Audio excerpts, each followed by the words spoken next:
Good morning all of you. Online classes में आपका स्वागत है। हम पढ़ रहे थे केंद्र सरकार, और केंद्र सरकार में जो पिछले वीडियो जो मैंने बनाया था, उस पिछले वीडियो के अंदर हमने लोकसभा और राज्यसभा के बारे में हमने विस्तार से चर्चा कर ली थी। इस वीडियो के अंदर मैं आपको संसद के कार्य क्या होते हैं, उनकी शक्तियां क्या होती है, और साथ ही साथ लोकसभा के कार्य, लोकसभा की शक्ति के बारे में विस्तार से आपको बताऊंगा। ठीक है, तो पहले बढ़ते हैं उसके बाद संसद की कार्य क्या होती है, इसकी शक्तियां क्या होती है। ठीक है, देखिए संसद को जो है संविधान बहुत सी शक्तियां प्रदान कर रहा है, जिनमें से कई प्रमुख शक्तियां हैं। जैसे विधायी शक्तियां होती है, पहले कौन शक्ति है? विधायी शक्तियां। अब देख, विधायी शक्ति का मतलब क्या होता है? विधायी शक्ति का मतलब होता है कानून बनाने की शक्ति। ठीक है, देखिए संसद का जो सबसे प्रमुख कार्य क्या होता है, प्रमुख कार्य, देखिए सर्वाधिक जो प्रमुख कार्य है वह राष्ट्रीय हितों को, राष्ट्रीय हितों को ध्यान में रखते हुए, को ध्यान में रखते हुए कानून निर्माण करना। ठीक है ना, कानून निर्माण करना, यह इसका प्रमुख कार्य है। ठीक है ना, विधायी शक्तियां हैं, प्रमुख कार्य इनका क्या? राष्ट्रीय हितों का ध्यान में रखते हुए प्रमुख कानूनों का निर्माण करना। अब देखिए संसद जो होती है, संसद जो है उसे कानून बनाने के लिए क्या करना है? संघीय सूची, संसद जो है संघीय सूची, संघीय सूची, ठीक है ना, और समवर्ती सूची, समवर्ती सूची, ठीक है ना, इन दोनों सूचियों पर कानून बना सकती है। इन दोनों सूचियों पर कानून बना सकती है, बना सकती है। ठीक है, ये संसद के कार्य दे रखे हैं। इसमें ये क्या कर सकती है? लेकिन जो संसद है वो संघीय सूची और समवर्ती सूची दोनों पे क्या कर सकती है? कानून बना सकती है। ठीक है, देखिए सूची की बात आती है तो मैं आपको समझा देता हूँ, एक नोट डाल के समझा देता हूँ कि सूचियां क्या होती है। देखिए सूची, भारतीय संविधान में 3 प्रकार की सूची है। सूची कितनी होगी? 3। पहली होगी आपकी संघीय सूची। कौन सी होगी?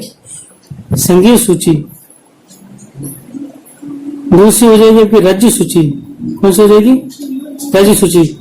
तीसरी जो हो जाएगी वो समवर्ती सूची हो जाएगी। कौन सी हो जाएगी? समवर्ती सूची। संघीय सूची में कानून केंद्र सरकार बनाएगी, ठीक है ना, इस पे कानून राज्य सरकार बनाएगी, और इस समवर्ती पे केंद्र व राज्य दोनों ही कानून बना सकते हैं। केंद्र व राज्य, ठीक, दोनों क्या कर सकते हैं? कानून बना सकते हैं इसमें। ठीक है, यानी कानून संघीय सूची पे ये बनेगी, राज्य सूची पे राज्य सरकार बनेगी, और समवर्ती सूची पे दोनों जो है कानून बना सकते हैं। यानी संघीय सूची और समवर्ती सूची पे कानून बनाने का अधिकार किसको है? संसद को दिया हुआ है। ठीक है,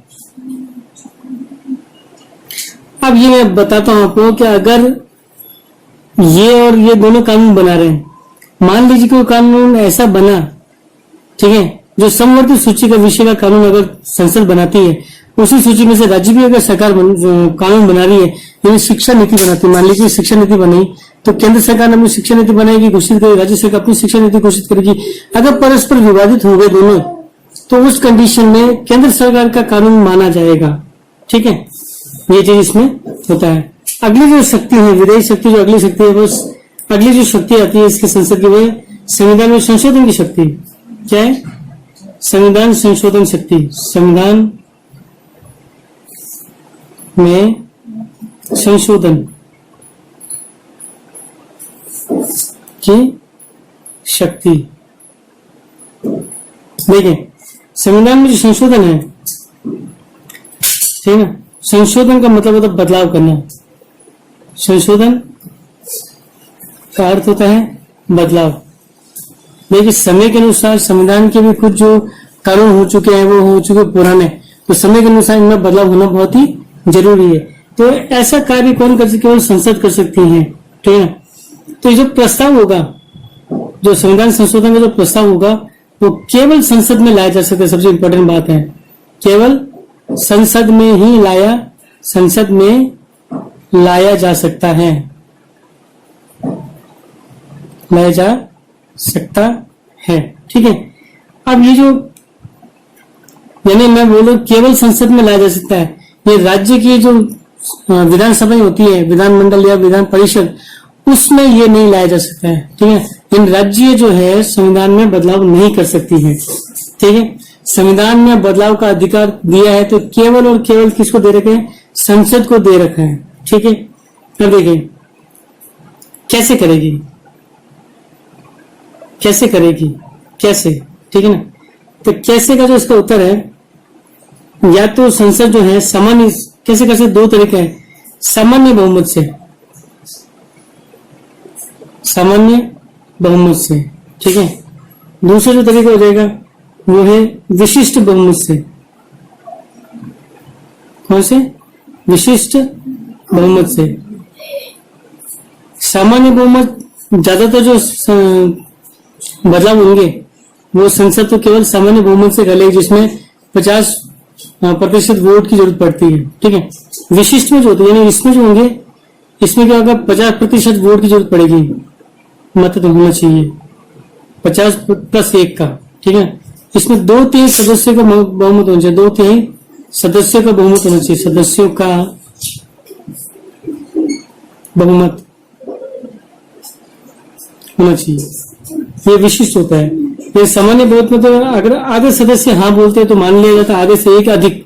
और अगर विशिष्ट बहुमत में अगर 2/3 सदस्य बोले तब जाके वो संसद में संशोधन किया जाता है। ठीक है। अगला जो आता है वो वित्तीय शक्ति आएगी। अगली शक्ति कौन सी आ जाएगी? वित्तीय शक्ति। वित्त के लेकर भी संसद जो है कानून बना सकती है।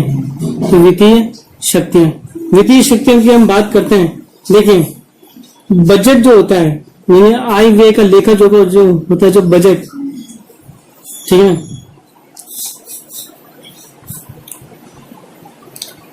बजट निर्माण करना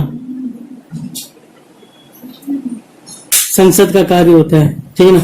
यानी अगर जो सरकार जो भी बिल लेके आएगी, जो बजट सरकार बनाएगी, उस बजट को पास करना या ना करना ये संसद का कार्य होता है। ठीक है। अब देखिए बजट क्या चीज है? बजट जो होता है वो आय व्यय का लेखा जोखा होता है, आय और व्यय का लेखा जोखा होता है। ठीक है ना। और बजट का निर्माण सरकार करती है और वो उसमें संसद में पेश किया जाता है। संसद तो उस पर निर्णय लेती है कि भाई इनको पास करना है या नहीं करना है। ठीक है ना। तो बजट पास हो गया तो मतलब सरकार को पैसा खर्च करने की अनुमति मिल जाती है। ठीक है ना। ये सब बजट में लिखा रहता है कि भाई हमें इतने इस चीज के विकास पे इतने करोड़ रुपए खर्च करने, शिक्षा के विकास पे 5,000 करोड़ रुपए खर्च करने, रक्षा के विकास पे 6,000 रुपए खर्च करना। ये ऐसा बजट में लिखा रहता है। और ये बजट कौन पास करवाता है? सरकार करवा लेती है। ठीक है। अगली जो शक्तियां होंगी कौन सी होंगी? होंगी प्रशासनिक शक्तियां, प्रशासनिक शक्तियां। अब देखिए भारतीय संविधान क्या करता है? भारतीय संविधान में जो व्यवस्था है वो कैसी है? व्यवस्था, हमने जो व्यवस्था अपनाई हुई वो व्यवस्था कौन सी है? संसदात्मक व्यवस्था है। कैसी व्यवस्था है? संसदात्मक व्यवस्था हमारी है। ठीक है ना। ये संविधान के अनुसार संघीय कार्यपालिका यानी मंत्रिमंडल, यानी मंत्रिमंडल जो होगा, मंत्रिमंडल संसद के प्रति उत्तरदायी होता है, संसद के प्रति उत्तरदायी होता है। ये कार्य जो है उसको दिया हुआ है संसद को कि मंत्रिमंडल पर अंकुश लगाने का काम संसद के पास दिया हुआ है। ठीक है ना। यानी मंत्रिमंडल जो होगा, ये जो मंत्रिमंडल होगा संसद के, ठीक है ना, ये संसद में संसद का जो विश्वास होगा ना, विश्वास प्राप्त हो, ये संसद की विश्वास प्राप्ति तक ही रह सकती है, यानी अगर संसद का विश्वास नहीं है मंत्रिमंडल में किसी बात करो, मैं मंत्रिमंडल की बात कर रहा हूँ। अगर मंत्रिमंडल पर संसद का विश्वास नहीं है तो उस पद पे ध्यान छोड़ना पड़ेगा। यानी संसद क्या कर रही है, संसद मंत्रिमंडल पर, संसद कार्यपालिका नहीं, मंत्री और उनका मंडल, यानी प्रधानमंत्री और उनका मंत्रिमंडल, तो कार्यपालिका पर नियंत्रण रखती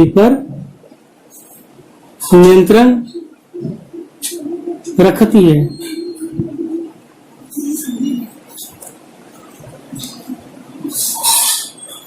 ठीक है। फिर अगली जो शक्ति है वो निर्वाचन संबंधी शक्ति है। निर्वाचित कैसे किया जाता है, वो है निर्वाचन संबंधी शक्ति। निर्वाचन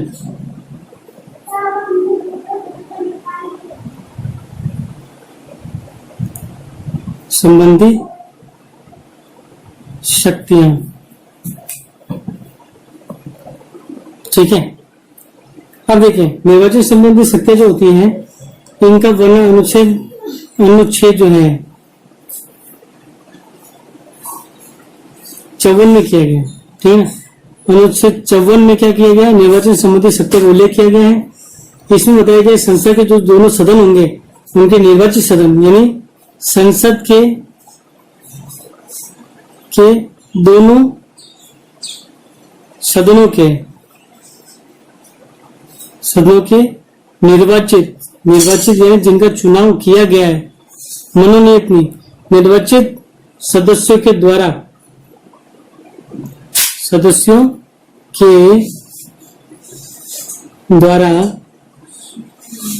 राष्ट्रपति का निर्वाचन किया जाएगा। राष्ट्रपति का निर्वाचन किया जाएगा,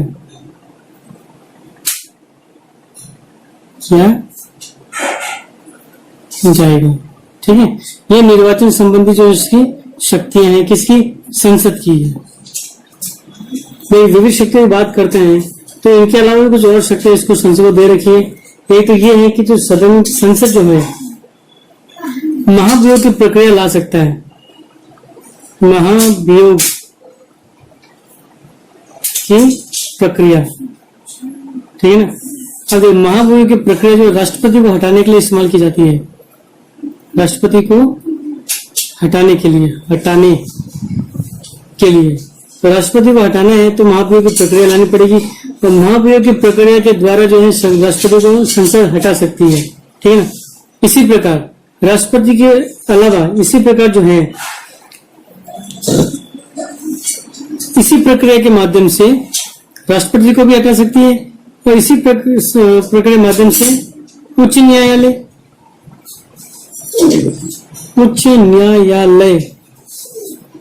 ठीक है ना, या सर्वोच्च न्यायालय के न्यायाधीशों को भी हटाया जा सकता है। सर्वोच्च न्यायालय के न्यायाधीशों को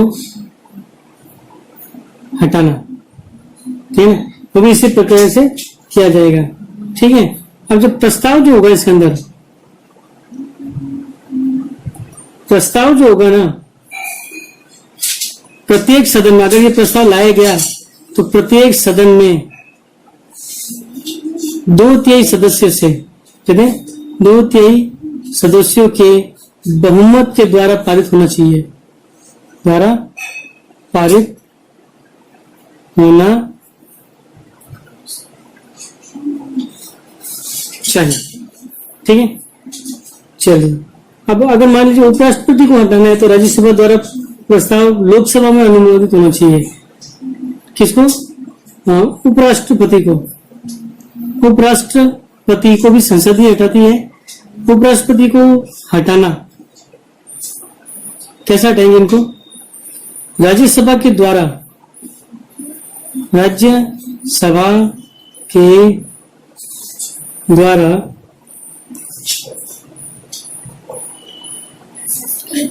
ठीक है, राज्यसभा द्वारा पारित प्रस्ताव जो होगा, पारित प्रस्ताव, राज्यसभा जो प्रस्ताव पारित कर दे उस पारित प्रस्ताव का लोकसभा में अनुमोदित होना बहुत जरूरी है। लोकसभा में अनुमोदित होना जरूरी है, अनुमोदित होना चाहिए। ठीक है, यानी अगर आपको उपराष्ट्रपति को अगर हटाना है तो संसद लोकसभा यानी उपराष्ट्रपति को हटाने के लिए राज्यसभा द्वारा प्रस्ताव लाया जाएगा।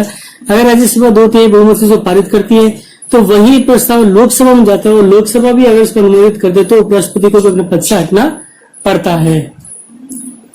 दूसरी जो शक्ति है इनके पास वो ये है कि संकट काल में क्या कर सकती है, संकट काल घोषणा। देखो संकटकालीन घोषणा क्या होती है, संकटकालीन घोषणा।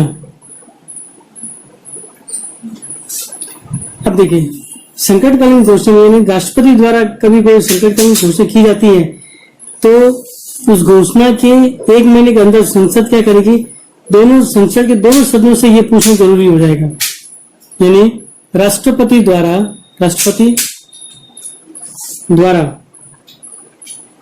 संकटकालीन घोषणा की प्रभाविता के लिए, संकटकालीन घोषणा की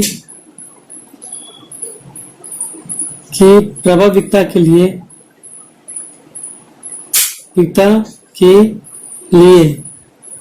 संसद की, ठीक है ना, संसद के दोनों सदनों द्वारा 1 महीने के भीतर, 1 महीने के भीतर अनुमोदन होना जरूरी है। ठीक है, यहां पे जो है आपकी ये खत्म होती है इसकी शक्तियां। अब हम सीधे सीधे शक्तियां पढ़ेंगे लोकसभा की। किसकी, लोकसभा की शक्तियां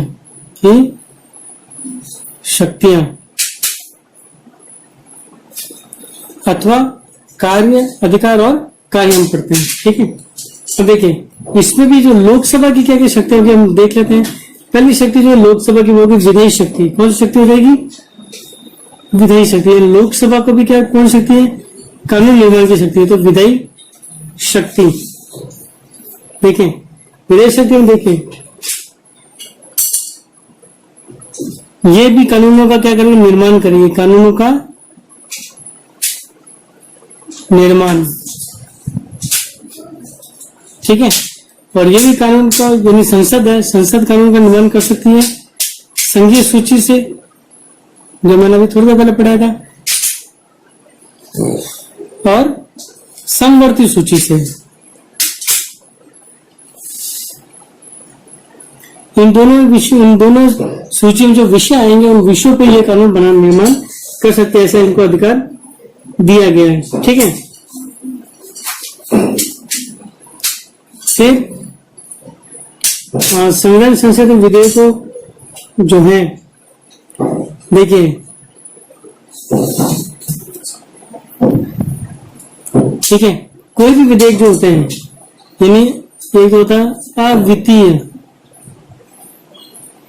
विधेयक, यानी ऐसा विधेयक जो पैसों से जुड़ा हुआ नहीं हो, ठीक है ना, और संविधान संशोधन विधेयक, संविधान संशोधन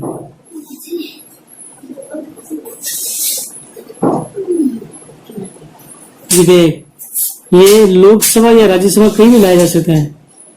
लोकसभा या राज्यसभा दोनों में किसी भी सदन में लाया जा सकता है, किसी भी सदन में लाया जा सकता है।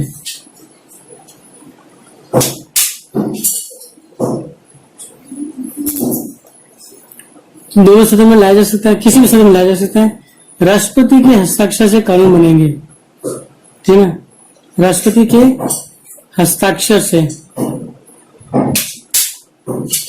कानून बनेंगे,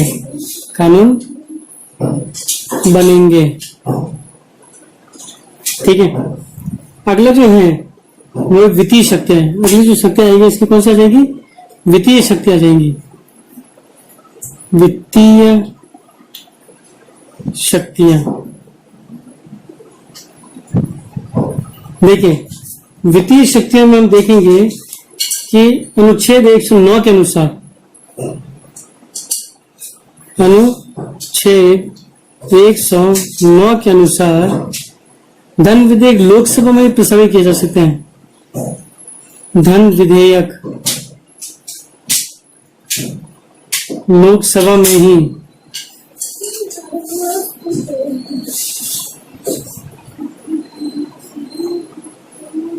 प्रस्तुत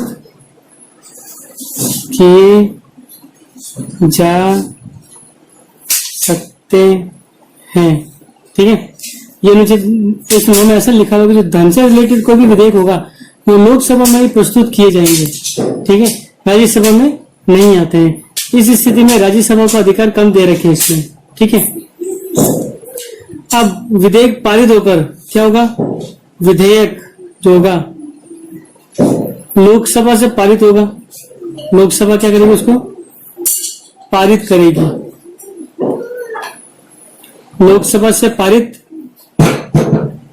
होकर कहां जाएगा, राज्यसभा में जाएगा। ठीक है, राज्यसभा से जो है ये विधेयक जो होगा, अब राज्यसभा, ठीक है, राज्यसभा का काम क्या होगा, 14 दिन के अंदर, 14 दिनों के अंदर लोकसभा को लौटाना होगा, पास करके लोकसभा को लौटाना होगा।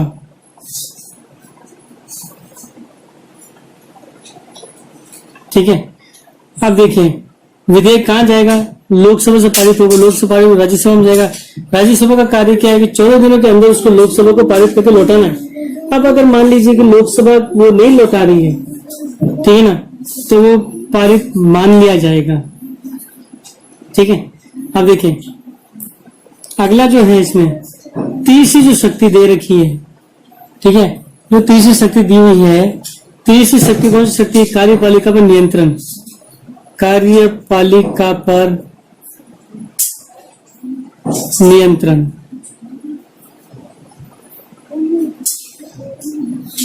नियंत्रण। देखिए अब कार्यपालिका पर नियंत्रण कैसे है, तो संविधान के अनुसार जो है, यानी कि जो मंत्रिमंडल जो होगी संसद के प्रति उत्तरदायी होगी व्यवहार में, है ना।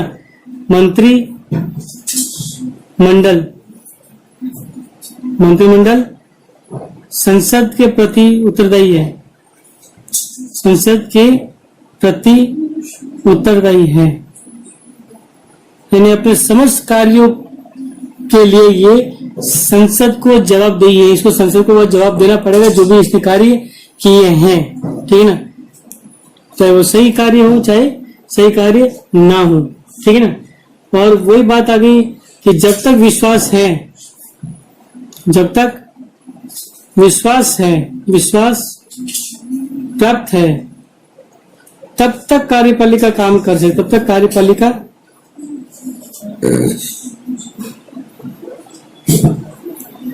कार्य कर सकती है। ठीक है, अगली जो शक्ति आएगी वो उसकी कौन सी हो जाएगी, संविधान संशोधन संबंधी शक्ति। संविधान संशोधन संबंधी शक्ति। देखिए यहाँ पे अनुच्छेद जो है 368 के अनुसार, ठीक है ना, संविधान के अधिकांश भाग में संशोधन कार्य अकेले संसद ही करती है। ठीक है ना, तो संविधान क्या करेगी, अधिकांश भाग में संशोधन कर सकती है, अधिकांश भाग में संशोधन कर सकते, संविधान के अधिकांश भागों में संशोधन करती है, केवल संसद करती है ये कार्य। ठीक है, अगला जो कार्य होगा वो निर्वाचक मंडल के रूप में कार्य। देखिए निर्वाचक मंडल के रूप में कार्य जो है, अनुच्छेद जो है 54 के अनुसार, ठीक है ना, लोकसभा के निर्वाचित सदस्य जो होंगे, किसके? लोकसभा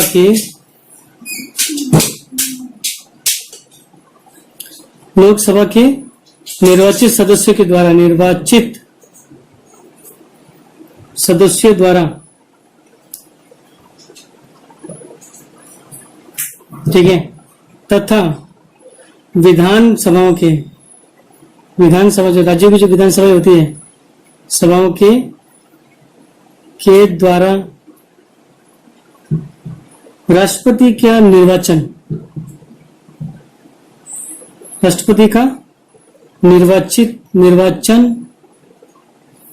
करते हैं। ये राष्ट्रपति निर्वाचन कौन करेगा? अनुच्छेद 54 के अनुसार लोकसभा के निर्वाचित सदस्यों द्वारा तथा विधानसभाओं के द्वारा राष्ट्रपति का निर्वाचन होता है। अब देखिए, लोकसभा के जो निर्वाचित सदस्य होंगे वो सदस्य जिनका चुनाव में लोग जनता ने चुना है, वो मिलकर करेंगे इनका चुनाव। अगला हम पढ़ेंगे राज्यसभा की शक्तियां। देखिए, राज्यसभा की जो शक्तियां हैं, पहली शक्ति जो है विधेयी शक्ति। जिस तरीके से लोकसभा को शक्ति मिली हुई है कानून बनाने की, वैसी ही शक्तियां दे रखी हैं राज्यसभा को भी। लेकिन फर्क इतना है कि जो राज्यसभा को लोकसभा के मुकाबले थोड़े अधिकार कम दिए गए, ठीक है ना। देखिए, लोकसभा यानी जो राज्यसभा है, ये क्या करेगी? ये भी कानूनों का निर्माण करेगी, कानूनों का निर्माण करती है, निर्माण करती है, ठीक है ना। पहला तो यही हो जाएगा। दूसरी शक्ति हो जाएगी संविधान संशोधन की, संविधान संशोधन।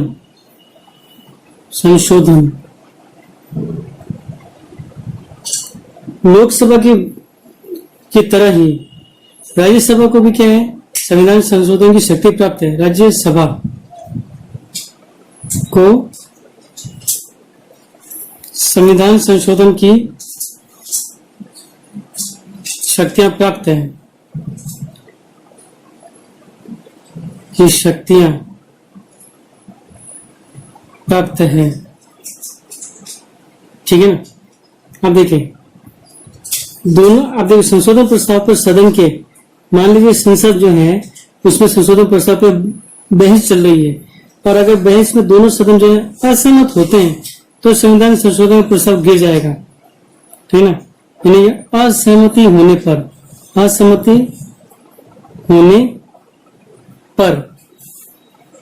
ठीक है ना, होने पर संविधान संशोधन प्रस्ताव गिर जाएगा। संविधान संशोधन का जो प्रस्ताव होता है वो क्या हो जाएगा? का प्रस्ताव गिर जाएगा, यानी वो अपना खत्म हो जाएगा। फिर वो वापस अगर करना हो वापस शुरू करना पड़ेगा, ठीक है।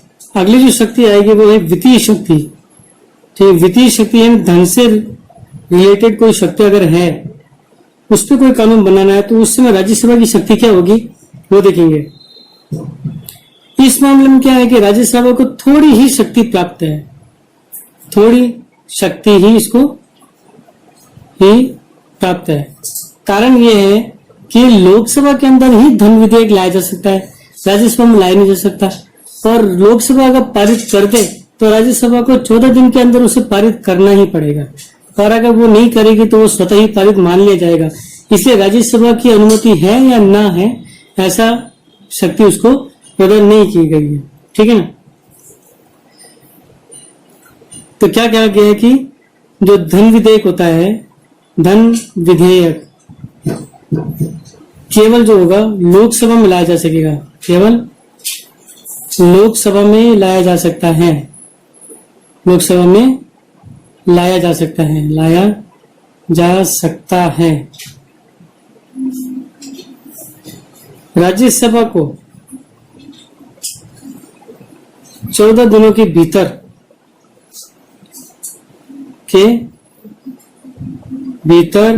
ही पारित करके, ठीक है ना, या पारित करके या उसमें संशोधन का प्रस्ताव दे सकती है, या संशोधन के प्रस्ताव के साथ के साथ लौटाना होता है ठीक है। ये शक्ति तो दी है, लेकिन अब ये भी है, लेकिन 14 दिनों में अगर नहीं देती है के भीतर नहीं लौटाती तो स्वतः ही पारित मान लिया जाएगा। तो स्वतः पारित मान लिया जाता है, मान लिया जाता है, ठीक है। पर यह भी है कि लोकसभा चाहे तो उसके संशोधन को माने, ठीक है, और अगर बिना संशोधन के लौटाएगी तो भी उसको पारित करना पड़ेगा। ये इसकी क्या है, वित्तीय शक्तियां हैं, ठीक है। चौथी जो है इसकी कार्यपालिका संबंधी शक्तियां हैं, कार्यपालिका संबंधी शक्तियां।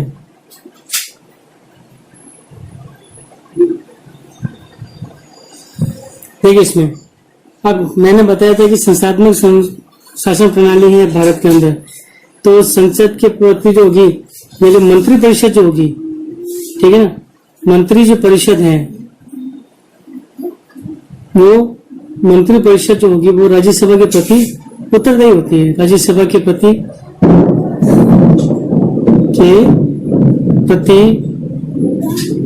उत्तरदायी होती है, ठीक है ना।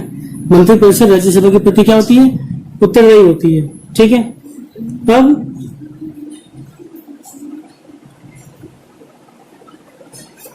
ठीक है ना, अब ये मंत्री परिषद जो है राज्यसभा के प्रति उत्तरदायी होती है, लेकिन बहुत कम होती है। और जो सर्वाधिक जो है, ये सर्वाधिक जो लोकप्रिय सदन होता है, सर्वाधिक कौन सा लोकप्रिय सदन कौन सा होता है, लोकसभा, उसके प्रति ही ज्यादा उत्तरदायी होती है। तो इस मामले में भी जो है उसको ज्यादा शक्तियां नहीं दी गई है, ठीक है। फिर इसकी जो विविध शक्तियां, अन्य जो अधिकार होते हैं, विविध शक्तियां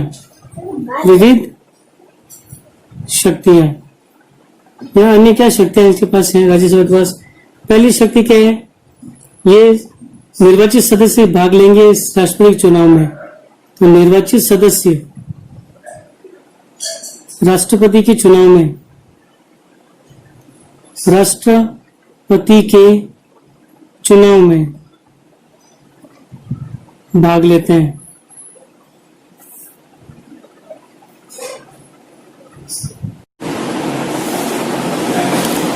राज्यसभा के निर्वाचित सदस्य लोकसभा के निर्वाचित सदस्य मिलकर, यानी ये लोकसभा के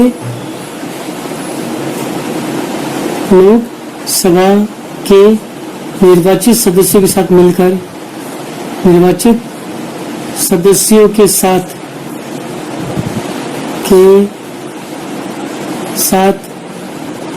मिलकर उपराष्ट्रपति के चुनाव में भाग लेते हैं। उपराष्ट्रपति के चुनाव में भाग लेते हैं, ठीक है ना। तो राष्ट्रपति के चुनाव में तो भाग ले भी रहे हैं, साथ ही साथ उपराष्ट्रपति के चुनाव में भी भाग लेंगे, भाग लेते हैं, ठीक है। तीसरी जो शक्ति है, महाभियोग का जो प्रस्ताव होता है, महाभियोग ये लगा सकती है। ये भी लोकसभा के साथ मिलकर, लोकसभा के साथ ही मिलकर, लोकसभा के साथ ये क्या करेगी, मिलकर राष्ट्रपति, ठीक है ना, सर्वोच्च न्यायालय के जो जज होते हैं, मुख्य जज होते हैं, ठीक है ना, और उसी तरीके से उच्च न्यायालय के जो जज होंगे, उच्च न्यायालय के जज, न्यायालय के जज के खिलाफ क्या करेंगे, महाभियोग प्रस्ताव लाएगी, महाभियोग का प्रस्ताव लाती हैं,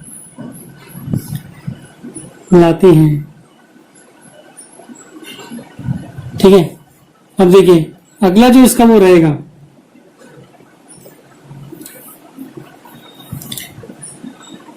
ये प्रमुख शक्ति इसके पास है कि उपराष्ट्रपति को पद से हटाने का काम राज्यसभा करती है। उपराष्ट्रपति को पद से हटाने का, ठीक ना, को पद से हटा सकती है, हटा सकती है। ये सबसे प्रमुख कार्य इसका है, ठीक है ना। ठीक है,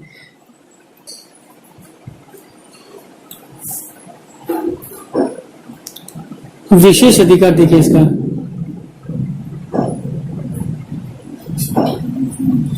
विशेष अधिकारी की बात करते हैं तो इसके दो विशेष अधिकार हैं। वो एक तो दे रहा है अनुच्छेद 249 में दिया हुआ है, जिसमें ये कह रही है राज्य सूची के विषय को,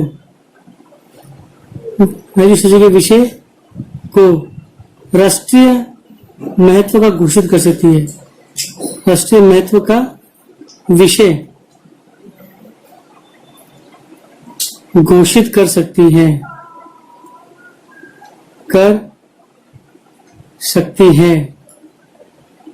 और दूसरी जो शक्ति इसको दे रखी है वो अनुच्छेद जो है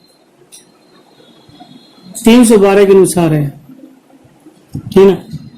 यानी ये नई अखिल भारतीय जो सेवाएं होती हैं, सेवाएं स्थापित कर सकती हैं, स्थापित कर सकती हैं।